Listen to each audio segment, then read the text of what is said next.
안녕하세요. 인생을 바꿀 정보를 드리는 남자 이익재 팀장입니다. 구독과 좋아요, 알람 설정 정중히 부탁드리면서 오늘 영상 시작하겠습니다.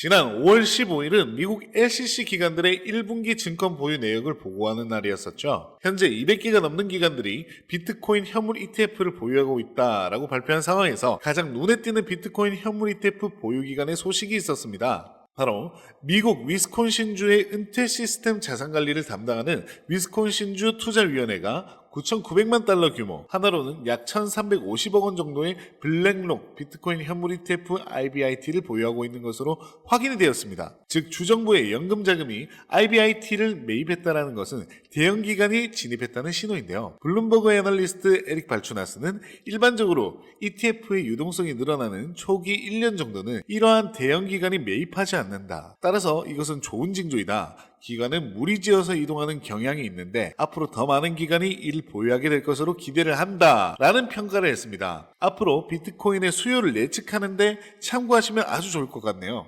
현재 비트코인이 지루한 행보세를 보이고 있습니다. 최근 분위기는 어제 예정되어 있었던 파월의 인터뷰보다 미국의 4월 CPI 주시를 예의주시하고 있는 상황이었었고, 실제로 파월의 인터뷰는 우리의 기대에서 크게 벗어나지는 않았습니다. 정리해서 말씀드리면 인플레이션이 작년처럼 둔화하겠지만 작년만큼 자신감이 있지는 않고 다음 금리 결정이 금리 인하라고 생각하지는 않는다. 생각보다 현금리가 오래 유지될 것이다. 그렇지만 고용시장은 조금씩 식고 있는 신호가 있다라는 발언을 파월이 했습니다. 다만 통상적으로 우리 생산자 물가지수는 한두 달 소비자 물가지수에 선행되는데요. 그 말은 즉슨 한두 달 뒤에 소비자 물가지수에 영향을 미친다라는 얘기입니다. 그런데 그 생산자 물가지수가 0.5% 예측치 0.3%보다 상회하면서 실질적으로 투자시장에 긍정적인 영향을 주지는 못했습니다. 이번 CPI가 물가가 다소 둔화되는 수치로 발표될 것이라는 시장의 기대감이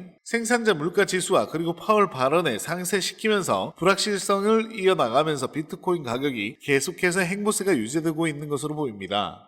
비트코인 옵션 시장 데이터에 의하면 이번 CPI 발표가 예상치보다 하회 또는 상회하더라도 변동폭이 플러스 마이너스 2% 미만에 불과할 것이라는 전망과 함께 암호화폐 마켓 데이터 분석 플랫폼 인투더블록이 비트코인이 반복적으로 저항을 받는 이유가 350만 개 주소가 현재 구간부터 6만 5천 달러 사이 가격대에서 매수를 했으며 현재 손실 중이기 때문이다 라고 말했습니다. 이들 주소는 손익분기점에 도달하자마자 비트코인을 매도하려 한다. 시장이 상승으로 돌아서려면 저항선인 6만 5천 달러를 돌파해야 할 것이다 라고 분석하고 있습니다. 다양한 의견 중에 하나로 참고하시면 좋을 것 같네요. 제임스 필란 변호사에 의해서 리플이 법원에다 최종 판결 요청 및 구제책 관련 브리핑과 관련해서 제출했던 몇 가지 문서에 대해서 비공개를 요청한 내용이 공개가 되었습니다. 그리고 리플의 또 다른 법률 고문이 해당 요청의 근거를 토레스 판사에게 제출을 했는데요. 간단하게 말해서 이 정보를 공개하는 것은 리플의 재무 상태나 장기적인 사업 계획이나 수익원 및 비용 구조에 대해서 자세한 정보를 경쟁사나 미래의 사업 파트너와 그리고 고객을 포함해서 시장에 공개하기가 매우 해로울 것이라는 것입니다. 쉽게 말해서 해당 내용을 만천하에 공개하면 리플의 사업 이익과 사업에 있어서 경제적 지위에 중대한 해를 끼칠 것이기 때문이다 라는 것으로 해석하면 될 것 같은데요. 현재 물고 늘어지는 쟁점이 예를 들어서 이런 겁니다. A라는 회사에서 10% 디스카운트를 해주고 B라는 회사에서는 15% 디스카운트를 해줬는데 이렇게 되면 A라는 회사에게 덜 디스카운트를 해줬으니 A라는 회사에 손해를 끼친 것이 아니냐.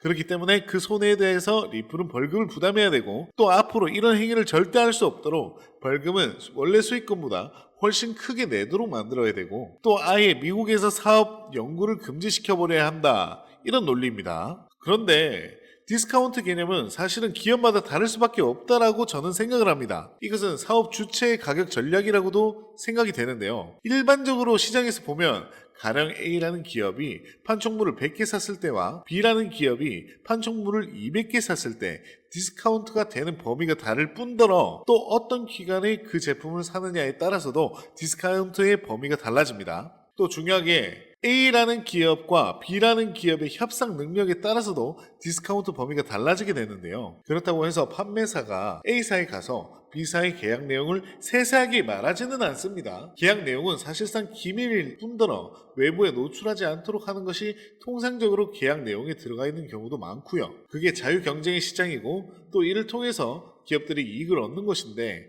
저는 개인적으로 그렇게 생각을 하는데 이에 대해서 토레스 판사는 어떻게 판결할 것인지는 매우 흥미로운 상황입니다.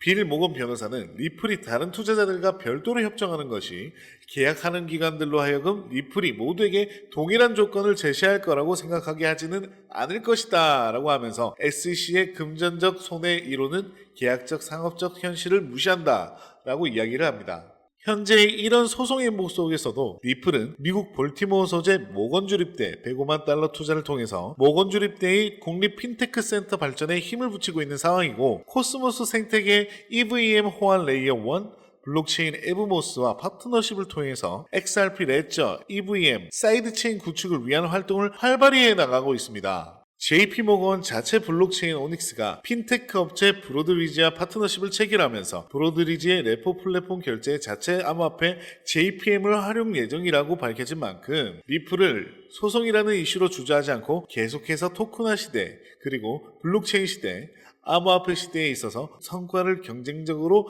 잘 만들어갈 수 있기를 기대를 해봅니다.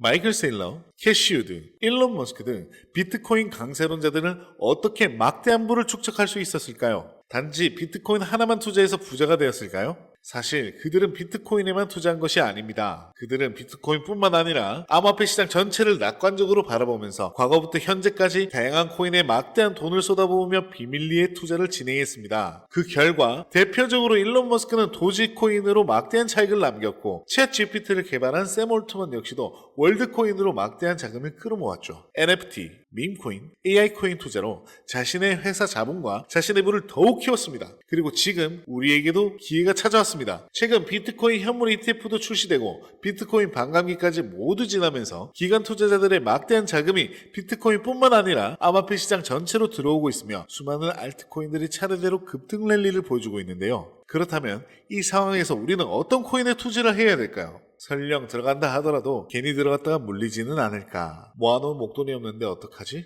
이미 많이 오른 것 같은데 걱정이 많으시죠? 구독자분들이 이런 걱정을 하고 있다는 것을 잘 알고 있고 저 역시도 같은 생각을 하고 있습니다. 그래서 저는 상대적으로 저렴하지만 성장 가능성이 높은 코인을 밤낮 없이 찾던 도중에 정말 뜻밖의 충격적인 사실 하나를 발견했습니다. 마이클 셀러, 캐시우드, 일론 머스크 등 미국의 부자들의 지갑 주소를 추적해본 결과 바로 이들의 지갑에서 공통적으로 겹치는 한 가지의 코인을 목격할 수가 있었는데요. 이 코인은 현재 매집이 끝난 것처럼 보이고 유명한 인물들을 앞세워 뉴스와 찌라시를 준비하고 있으면서 매년 비트코인 컨퍼런스에서도 이 코인들을 대중들에게 몇 차례 언급하면서 큰 상승을 예견했던 적이 있었습니다. 소액으로만 투자를 하시더라도 시바이누랑 도지처럼 1000%, 10,000% 이런 드라마틱한 수익률을 보실 수 있으실 겁니다. 이건 저만 생각하는 가격이 아니라요. 월가의 기관 투자자들도 이 코인의 성장 가능성을 작게는 100%, 1000%, 크게는 10,000% 혹은 그 이상을 예상하고 있습니다. 마이클 세일러, 캐시우드 등 월가의 거물급 인물들이 투자하고 있는 이 코인 010-483-1-2660 010-483-1-2660 여기로 행복이라고 문자를 하나만 보내주시면 저희 구독자라는 것을 확인하는 즉시 이 코인에 대한 정보를 빠르게 알려드리겠습니다. 도대체 이 코인이 뭐길래 이 호들갑을 떠내고 하시는 분들도 계실 텐데요. 이 코인 정말 한 번만 받아보시면 절대로 호들갑이 아니라는 것을 확인하실 수 있으실 겁니다. 여러분, 이제는 더 이상 고민하다가는 거지가 되는 세상에서 살고 있습니다. 비트코인이 1억이 코앞이고 전 세계의 자금이 금, 주식, 부동산이 아닌 암호화폐 시장으로 향하고 있는 지금이 마지막 기회입니다. 이제는 혼자 고민하시지 마시고요. 저와 함께 하셔서 지금까지의 여정의 마침표를 찍으셨으면 좋겠습니다. 010-4831-2660 010-4831-2660 여기로 행복이라고 문자를 하나만 보내주시면은 이 코인이 뭔지 제가 확실하게 알려드리겠습니다. 유료 리딩이나 금전 요구가 일절 없으니까요. 걱정하시지 마시고 일단 문자 하나 보내주시고 한번 확인해 보세요. 정말 놀라실 겁니다. 진짜 이 지긋지긋한 코인 매매 언제까지 도대체 하실 겁니까? 이 기회를 놓치지 마시고요. 문자 남겨주세요. 분명 이 코인 단 한 번의 투자로 졸업하시게 될 겁니다.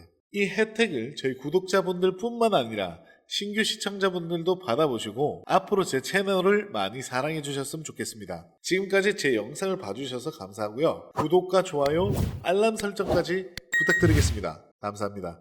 이익재 팀장이었습니다.